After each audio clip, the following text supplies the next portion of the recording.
Today in history, February 7th, 1775, Benjamin Franklin publishes an imaginary speech. 1783, Great Siege of Gibraltar launched by France and Spain against the British colony during the American War of Independence is lifted after 3 years and 7 months. 1817, Baltimore becomes the first American city lit by gas street lamps with the first turned on at Market and Lemon Streets. 1862, U.S. Civil War, Federal fleet attack on Roanoke Island in North Carolina. 1894, Cripple Creek miners' strike, led by the Western Federation of Miners, begins. It was the first and last time that a state militia force was called out in support of a striking union. 1900, a Chinese immigrant in San Francisco's Chinatown falls ill to bubonic plague in the first plague epidemic in the continental United States. 1904, Baltimore catches fire, 1,500 buildings destroyed.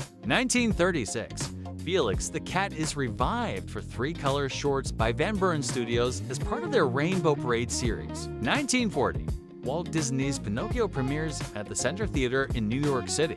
It's the second animated feature film produced by Disney. 1950, EC's Weird Science No. 12, the first issue in the series, hits the stands. 1958, John Coltrane records his 4th album, Soul Train, at Van Gelder's studio in Hackensack, New Jersey. 1960, Hank Mobley records Soul Station at Van Gelder's studio in Englewood Cliffs, New Jersey. 1962, the United States bans all Cuban imports and exports. 1964, a year after their first single is released, the Beatles land at New York's JFK Airport for their first U.S. tour. 1966, Paul Williams, a student at Pennsylvania's Swarthmore College, publishes the first issue of Crawdaddy, the first magazine dedicated specifically to rock and roll music. 1969, The Who record Pinball Wizard at Morgan Studios in London. 1973, The Stooges released their 3rd studio album, Raw Power, on Columbia Records. 1980,